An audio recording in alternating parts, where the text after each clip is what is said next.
दहशतवादाविरोधात खासदार डॉक्टर श्रीकांत शिंदे आक्रमक झालेले आहेत। दहशतवादाला अजिबात थारा नसल्याचं श्रीकांत शिंदे म्हणतायत। तर धर्माच्या नावाखाली होणारा दहशतवाद स्वीकारला जाऊ शकत नाही असं म्हणत स्वातंत्र्यानंतर आम्हाला शांतता अपेक्षित होती, पण आम्हाला केवळ सीमापार दहशतवाद मिळाला असं खासदार डॉक्टर श्रीकांत शिंदे यांनी म्हटलंय आणि पाकिस्तानवर त्यांनी कडाडून टीका केली आहे।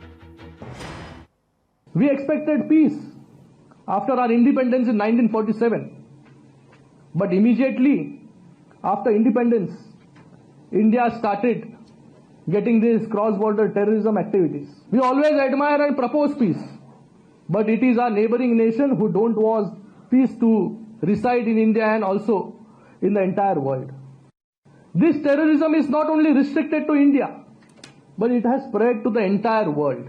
I think it is high time that all the nations should come together in the fight of this terrorism. लोकशाही मराठी ऐका, पहा, जागरूक रहा।